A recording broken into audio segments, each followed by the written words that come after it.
So it's a great pleasure to have Petras here. I'll tell you at the end of my short introduction how this came to pass.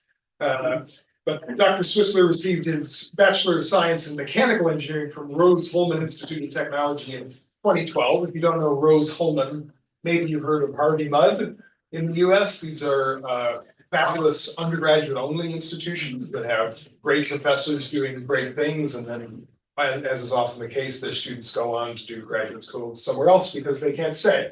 So Rose-Hulman has a great reputation, and it's in Indiana there. He worked in the aerospace industry, as I've learned now, for 4 years, during which time he contributed on the design, inspection, and assembly of jet engines, ocean turbines, and power turbines. He then returned to graduate school to pursue his interest in swarm robotics, which you'll hear about today, where he received his PhD in mechanical engineering in 2022 from Northwestern University. He joined the faculty of the Mechanical and Industrial Department at the New Jersey Institute of Technology in the fall of 2022, where his research focuses on realizing the application of self-assembling robotic systems in real-world scenarios. And my own little addition to this would be that you taught Northwestern University in there. Yep. Which is where Petras and I first met. In fact, it wasn't, it feels like it wasn't that long ago that we were standing in the soil machine interaction lab, and Petras was looking at our 6-axis robot and listening to our ambitions of robots interacting with soil with some raised eyebrows, but some interest. So now that he's faculty member and he has some money to splash around, this is, and sometimes just spending the money that you have to splash around becomes a constraint. We find ourselves in the very happy scenario that he was willing to come to Cambridge and give us this talk today. And I think he has his own plans of telling you how there is some mutual interest with civil engineers. Yeah. I'll leave it to you, Patrick. All right, thank you. First off, happy Thanksgiving. Oh, yes. But yes, so very glad to be here. And as you can kind of see, I'm going to be talking about self-assembly, and there should be an on switch. Oh yeah, sorry. Actually, is this the right receiver? Because there's a receiver here, but you handed me this receiver. There we go. All right. So everything that I'm going to talk about today lies within the broader context of swarms. Right, so swarms are systems where you have many individual agents working together to achieve some higher task. You see this at many scales of life in biology. You could consider the motion of blood through your system as a swarm of red blood cells. You see it in ants kind of collectively foraging, and you also see it in stuff like starlings where they're forming these giant vertical agglomeration. And of course, whenever you have something cool in nature, what do roboticists do? They co-opt it and they try to figure out how to actually use it. And so some great examples here are Amazon warehouses. They use these robots in order to manage these massive warehouses with tons and tons of different sorts of product.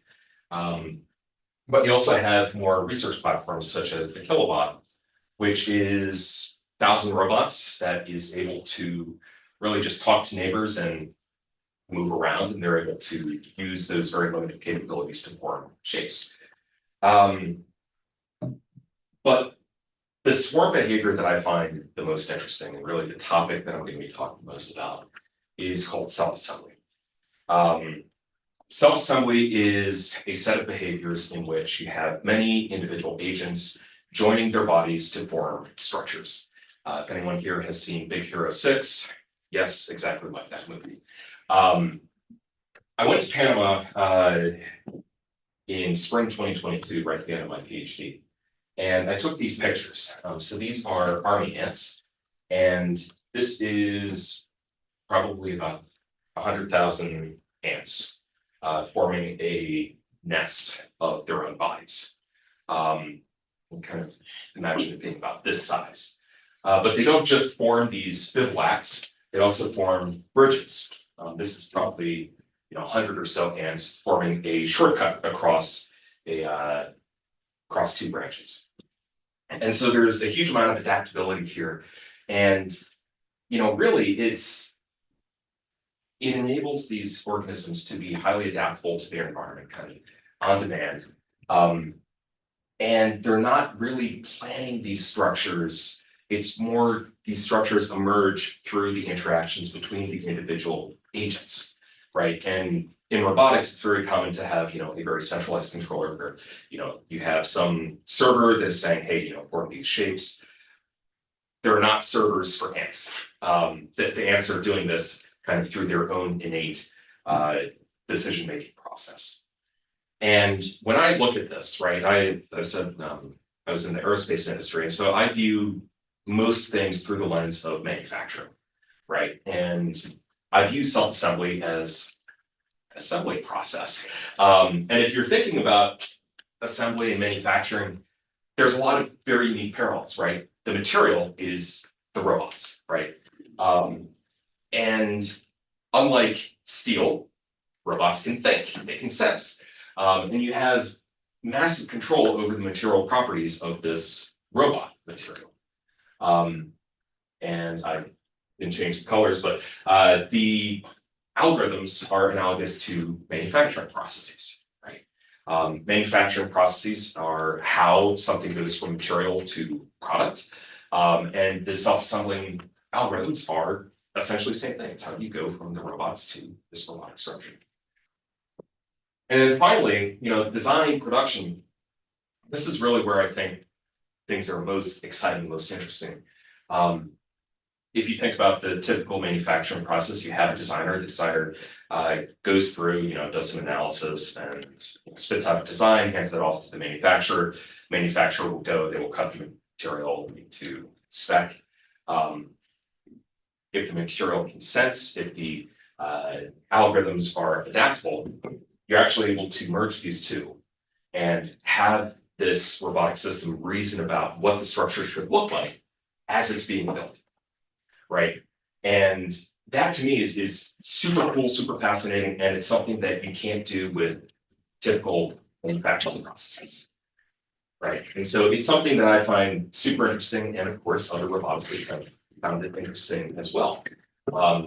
These are some good examples of self-assembling robotic systems, kind of forming some shapes. You can see this one is able to link together from a car, a wrench. But there's some big differences in what you see in the biological space versus the robotic space, right? These structures are messy, right? They're kind of just joining together willy-nilly, not really paying attention to any overarching plan. Whereas with robots, you have a very specific target that you're trying to reach, a specific shape you're trying to reach. And for the most part, these linking systems, they're attaching at very specific locations. Right? It is not nearly as messy as the biological systems. And so what you also see is that these robotic systems are not big, right? You're looking at maybe a dozen agents at the very biggest that I've seen. Usually you're looking at 3 to 5 if you're lucky. And so the question is, what is holding this back? Why are biological systems so much bigger? Right? And why have robots not been able to achieve this scale? Aside from the money. And so I think really there are 3 challenges that need to be addressed in this self-assembling sort of problem, right? And what do engineers do when we have a big problem? We break it down into small problems. First one is, where do you add to the structure?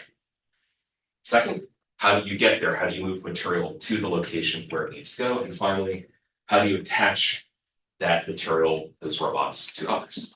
I really view these as the 3 key questions that any robotic system needs to answer, and honestly, it's kind of generic to any construction process.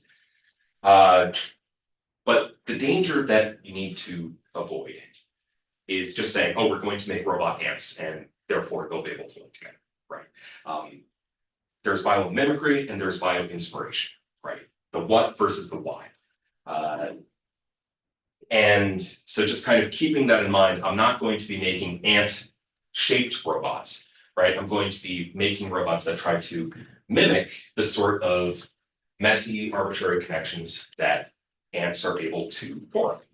And if you look very broadly at the robotic space, you have very specific attachment locations. Typically, you're using stuff like hooks, electrical magnets, permanent magnets.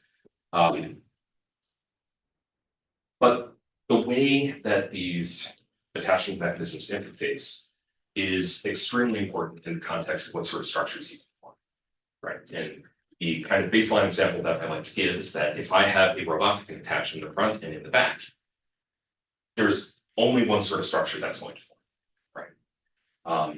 Likewise, if you have a square that can attach on all its sides, you're necessarily constraining the structure it forms to a lattice, right?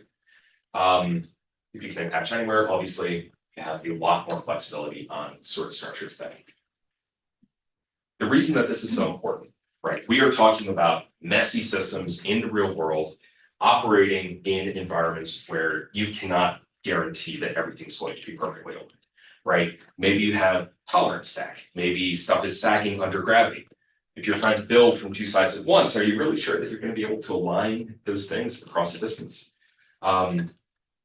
Lattice-based structures, you're going to have problems, right? Freeform structures, which is kind of the term that has been adopted in the last 2 years in the robotic space as non-lattice structures, they are able to kind of roll with the punches here. And of course, there has been some work that has looked at ways to kind of go away from lattice-based structures. You have the flippy robots in 2017, which use screws and burrow into Velcro donuts, have, I guess, 12 different attachment locations, but they're kind of flexible, so they're able to flex into place. FreeBot is one where it uses magnets in order to attach. Main limitation on this one is that, yes, it's 3D, but you can only form one attachment per thing, so that kind of limits you to tree-like structures. That group has had some solution for that recently, but I want to talk about work that I've done in this, which is the continuous stocks, right? So continuous stocks were really the core technology that I developed during my PhD, where it's going to enable everything else that I talked about, right? The goals here are that I'm able to attach at any location, at any orientation, without having to communicate with the other robots, right? Because that seems to be how ants form their connections. They're just grabbing and hoping that stuff is going to stick. It's really just a composite material. You have carbon-infused PLA, and that sandwiches a copper mesh. And you can kind of see how it's embedded in there. And you also have this thing that I call a ground return. And so the way that this works is that you're going to have the ground return move copper mesh, carbon-infused PLA.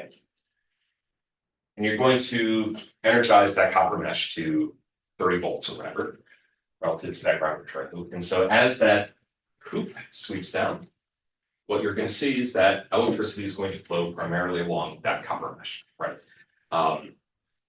Zero-ish resistance is what I see. At some point, in order to complete that circuit, it has to flow through the higher resistance of the conductive plastic, which is going to cause heat to be dissipated primarily through that location. And so what you have is that you're only heating and melting at the location of the attachment. After you let it cool down a bit, you end up with a strong bond. And so you're really welding these spheres together. To show what this looks like in a real robot, you see that hoop sweep down. Current is flowing, you have a bit of melting. Then very quickly you have this rigid bond, and you just simply reapply that current, and it's able to lift off with basically no force. Question I often get is why not use magnets? Well, the brake force of magnets is equal to the detachment force, right? Same thing with Velcro, whereas this you have that, hard to break but easy to detach. Taking a look at the overall strength here, this arrangement, this is kilograms on a fishing scale. And I believe this one goes up to over 100 kilograms. Robot itself, about 1 kilogram. So pretty good strength to weight ratio that you have here. And so great, we have a way to attach. What do we do with it, right? What sort of robotic systems can be enabled with this? Well, we're going to start looking at that second question, how do you move into position? And broadly speaking, if you're looking at the entire field of modular and self-assembly robotic systems, there's 4 general approaches. You can either rely on sort of external forces. So this one's on a shake table. Passive modules where you're essentially laying down bricks in order to climb, which can lead to a lot of kind of traffic management issues. Pure passing where you are, should I admit the person in the leadership? No, I've done that. Okay. So, you have this thing where instead of, I am moving, it is more that my peers are passing me. You can kind of think of like a rock star in a concert being crowd surfed along. But then you have self-climb, and this is most similar to what you have in the biological space, right? Where you have insects climbing each other in order to move into position. And this is hard. This is the hardest version simply because, well, think about a big pile of people and then trying to climb over it. People are squishy, they're, stuff is going to move out of the way. You're not going to be able to have really good footing. And so for the most part, you see these as the main options that you get in the robotic space. But I developed the Fire Ant series of robots. It's a thermal process for the docks, and we were always worried it would catch fire. So that's where the name comes from. And over the course of my PhD, I developed, 3 separate versions of it, kind of starting from 2D going to 3D. And the main goal here was to use those continuous docks in order to climb over tops and so on. Right. And you see here a video of Fire Ant 3D, where it is using the exact same method of locomotion in order to climb over a floor, a wall, and eventually you'll see a ceiling of geometrical copies of itself, right? This is really only possible with the continuous docks, right? We are not negotiating with the different robots. We are not, we're not pre-planning any of these steps. Now, the way that this goes is that you're going to detach, flip, attach, detach, flip, attach, and that is the entirety of the gate that you have here. What you're also seeing is that the way that it steers is it's going to decide, which of 2 directions it's going to move. Think of this as 1.5D motion. That's kind of how I phrase it. But through all of this, the only thing that it's doing is detach, flip, attach. This was with remote control, kind of just saying, I would send it a very simple command: step over dock 1, step over dock 2, step over dock 3. Because one of the big challenges here is that if the entire robot is covered in a docking surface, where are the sensors going to go?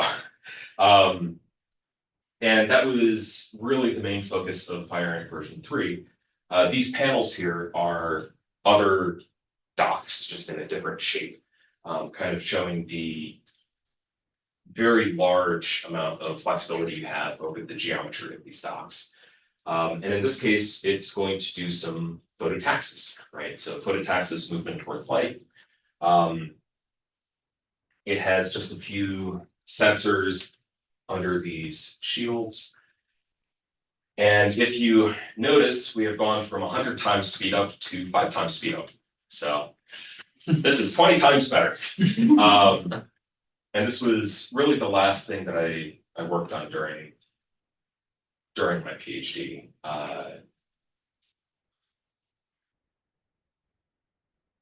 And this is entirely uncontrolled, fully autonomous, really just looking at, how these systems can start to autonomously navigate the environment. You also have to be able to communicate. Communication between robots is something that is, it seems to be very important in the broader field of, the algorithms that we use. And the way that I do this is via vibration. So, fire. This sphere is vibrating, and essentially in this test, vibration actually makes it very difficult to attach. But it was eventually able to do it, and it's sensing the vibration, and in this test, it's going to be moving until it senses that it's no longer touching this vibrating sphere. And this is a very simple form of communication that you can do via, a $1 vibration motor and a $5 accelerometer. Vibration doesn't exactly show up on video, just trust me, it's vibrating. Yeah, actually using accelerometers to look for this vibration was really quite accurate. Like even if the two spheres were right next to each other but not contacting, you'd be able to tell the threshold of, should I detect this as touching versus not touching? Ended up being very good sort of thing. Great. So we're able to attach. We know what sort of robot we can use. What sort of algorithms are enabled by this? If we're looking at a broad wall chart where you have planned structures, reactive structures, robotics nature, most robotic systems are going to lie in this quadrant, where you have a very specific prescribed shape that robots are trying to form. Right? We kind of touched on this. This is forming a car. This is forming a wrench, Tetris pieces. The robots are not deciding to build the structure. You are telling the robots to build the structure. And in my view, this kind of short circuits the most interesting thing, the most interesting possibility, right? Because here you've separated out the design process and the manufacturing process. Whereas I think kind of joining them would be the most interesting. This is not to say that you don't have planned structures in the realm of biology, right? You have self-assembly can also be thought of overall cell division and the formation of the overall growth of organisms can be thought of as self-assembly of billions of individual cells. And yes, this was an excuse to show a baby picture of something. Isn't he cute? But you do have DNA as kind of a blueprint that guides the self-assembly of cells, right? So it's not that this sort of structure doesn't exist in nature. It's that as you move away from cell division, as you move away from DNA, which, as you know, is, I looked at it right this morning, it's several terabytes of information inside of every single cell. A terabyte is still going to be, minimum this size SSD, right? And you're not going to slap one of those into each robot.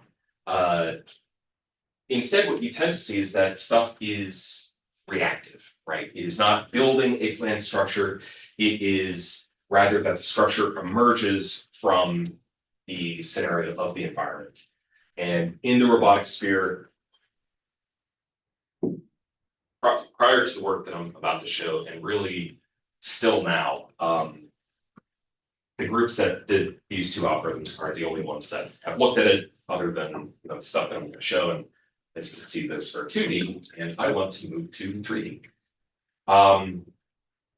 So the reactive build algorithm is kind of that final piece of the component, right? Where we have the method of joining, the method of moving into location. Finally, how do you decide where to connect? And the goal here was really to enable the construction of different types of structures using a single set of behaviors in a three-dimensional environment, right? Where you are reacting to that environment. And the algorithm that forms the structures I just showed is very, very simple. It's 5 rules. Rule 1, if you are a robot who is in a moving role, you are going to just try to move towards a goal location, right? Rule 2, if you would be moving backwards, you should instead stop and join the structure, right? Sorry, I forgot. I need to. How do British people do 2? Because Don't ask me. 2. Yeah. Sorry. Yeah. Anyway,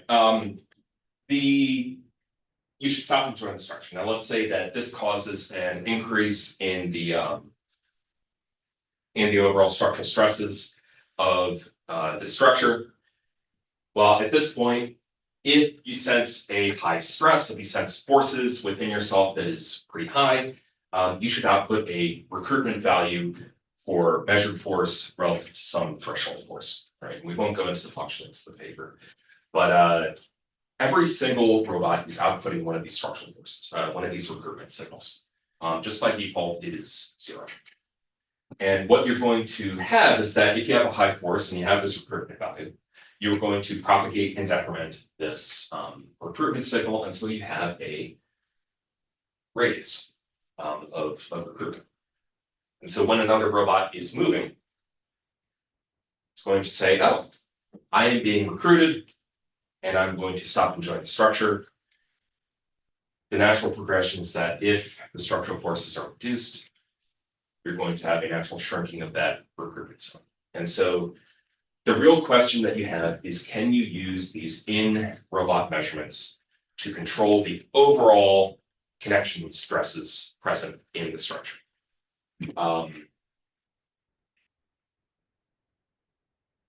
And the answer is broadly yes, you can. And you can actually do so very predictably. So if you have a threshold force, and these are just kind of arbitrary units, you have a linear relationship between that threshold force and the peak connection stress, right, in that final structure. And so what you're seeing in this video is that the recruitment values are shown with colors, where as you get closer to red, it is higher and higher recruitment values. What you're seeing is that you're kind of joining the structure and reinforcing it as you go. A lot easier to see on this one. But you can see how they're effectively reinforcing the structure. And of course, you have different morphologies based on the overall impression you see. Same thing for a chain, right? So this is a very different environment. Again, you have a very predictable trend of this single parameter for this global level constraint. You can again see that you are reinforcing the structure and kind of creating a self-reinforcing structure as it's built. Again, very different sort of goal structure. We've gone from a tower to a chain to a cantilever. And again, you have a very predictable trend between the parameter and the goal.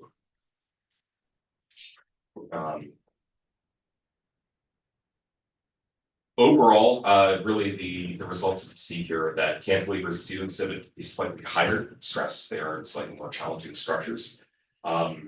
But the linearity between the averages and averages are, looking at the average can be a bit misleading sometimes, but if we're looking at the averages, you have a very predictable, very nice relationship there.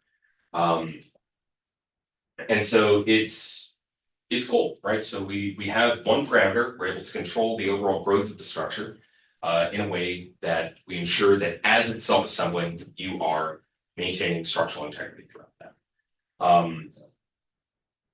And kind of the final thing that I looked at, remember how we talked about one of the disadvantages where, are you going to be able to align from two sides or maybe in the middle? With a freeform structure, I said, hey, build this bridge until one is able to cross from one side to another. And as far as I know, this is really the first sort of algorithm that was able to do this without really constraining the overall structure. So there was one set of behaviors, many different sorts of structures. And to summarize the work that I've really been doing, I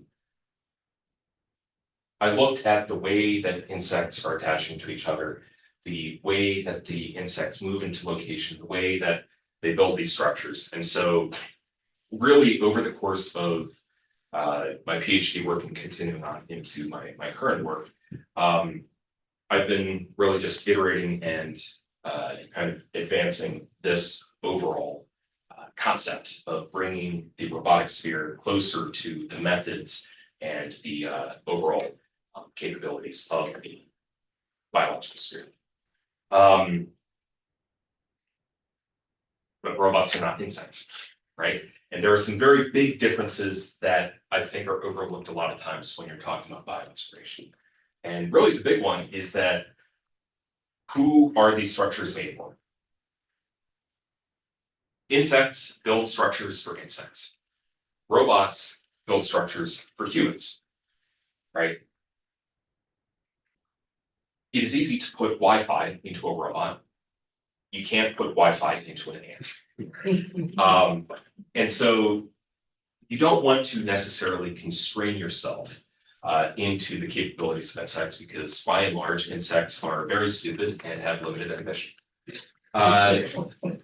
So a lot of what I've been looking at in the more theoretical sphere is, how do you start to expand what I've just talked about into, incorporating more robotics into these robots. But for the most part, whenever I've given a version of this presentation before, that's where it's ended. But I want to go back to this slide. And specifically, everyone laughed when I brought this up, right? I kind of hand waved away. I'm like, come on. But should we dismiss this, right? Because ultimately, we are building these robots. We are doing this research nominally so that we can sort of improve the overall world. And the treasonous question that I would like to raise is this even a good idea, right? Really, one of the big societal contracts we have is that society gives us great leeway into what we pursue, into our ability to pursue our interests. But the other side of that contract is that nominally what we do should be for the benefit of society. And so I think it's really worth asking, why don't we see these robots everywhere, right? I think it's very easy to say, hey, yeah, we can build arbitrary structures. We don't have to worry about designing stuff, which is cool. Where is it, right? And the four things that could really be the target here is it a technological gap? Is there some sort of problem that could be solved by just having more compute power? Probably not. Is it a theoretical gap? Is there some sort of lack of theory for how these robots can join together, how they can coordinate with each other? Maybe, but also it's been like 30 years since flocking was first, almost 40 years since flocking was first introduced, and swarm robotics has been kind of iterating on those things since then. So is it a theory gap? Maybe. But I think really it comes down to the fact that if you read basically every single swarm robotics paper, they're going to say, oh yeah, we can use disasters, I guess. Anyway, here's the cool robot, right? And that's not going to overcome the economic inertia, right? The reason that most technologies don't take off really is the fact that it's not good enough to overcome the fact that you'd have to completely retool the economy, right? Why is the US stayed on the imperial system? It's because it would cost literally $1 trillion to make that change. To throw out all the tooling, reprogram all the CNC machines. It's just not going to be economically viable. So really digging into it, it's like, okay, is this even a good idea?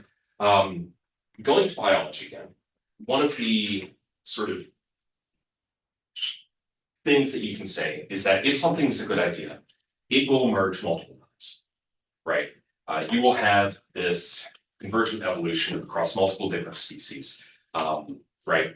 Has everyone heard of carcinogenesis? Everything becomes crab, right? Crabs have evolved across many different. There are many examples of species evolving into crabs. So a crab seems to be the optimal shape for a animal. But yes, we do see this in biology. We have seen different species evolving types of self-assembly, right? You have fire ants, not the robots, the real ones. They form these rafts that can float on water, right? So when you have floods, the colony doesn't die, it forms these rafts.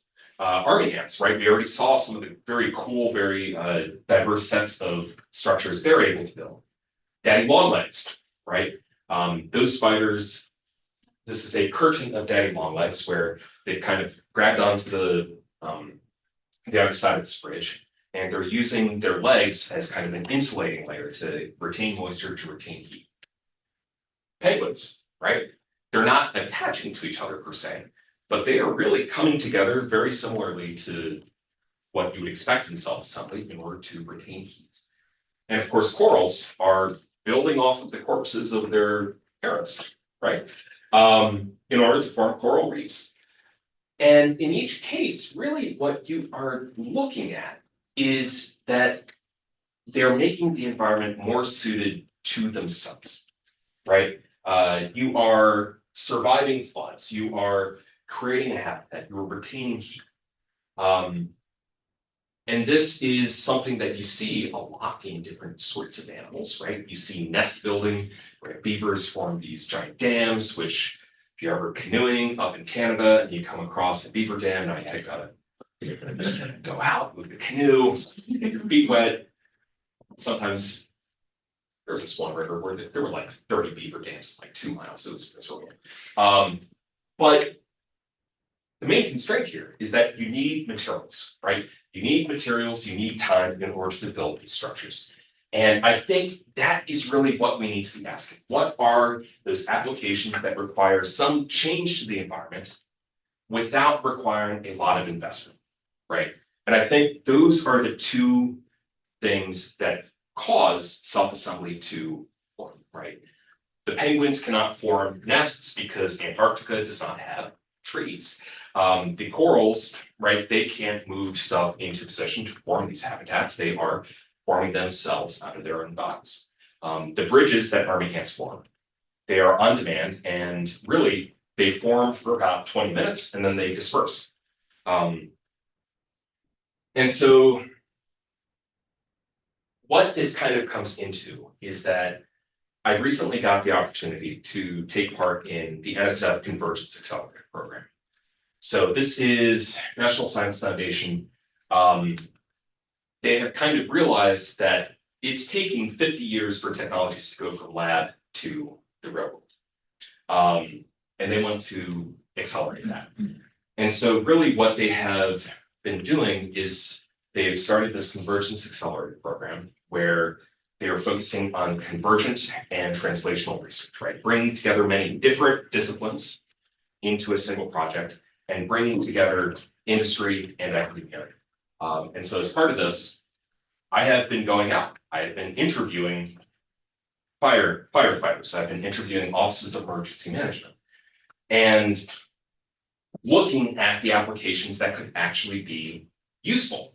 And the standard answer that you see is disaster response, right?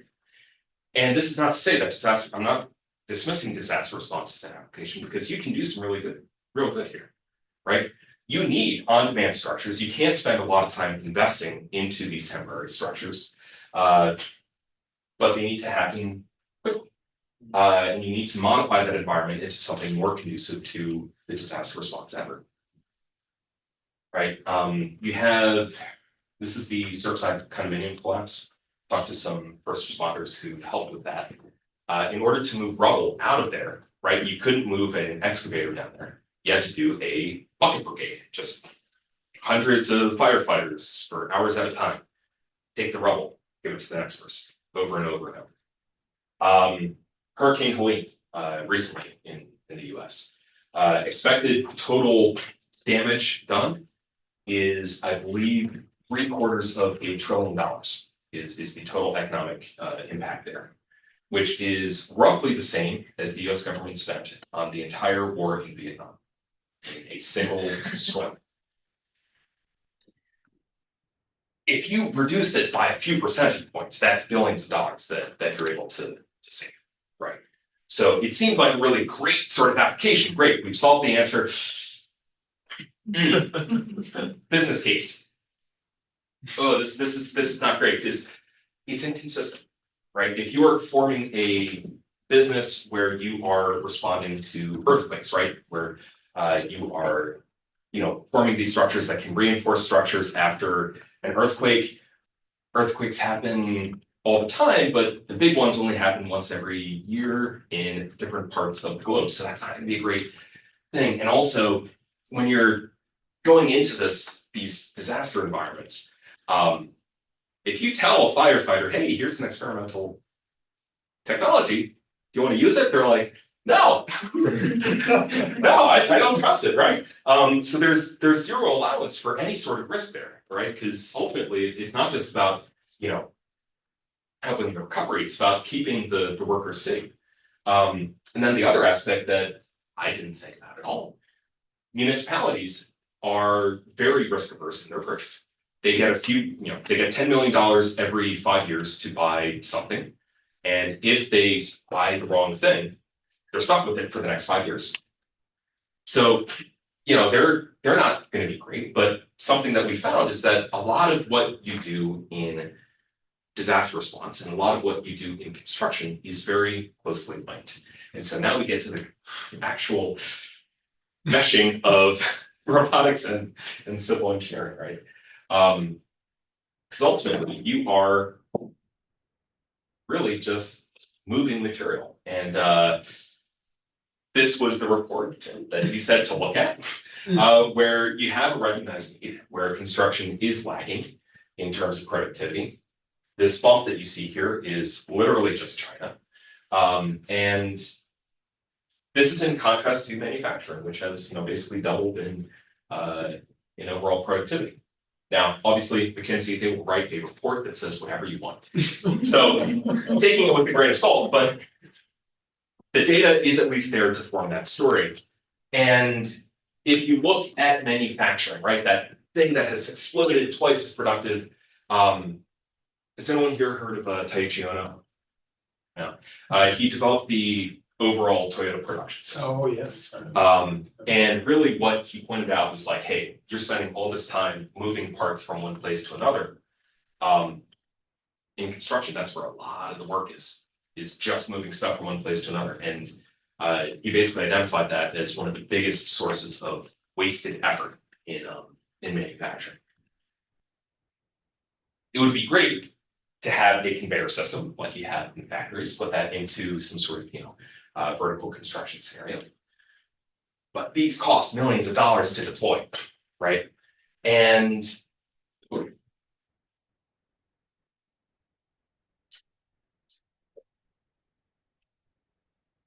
these cost millions of dollars to deploy.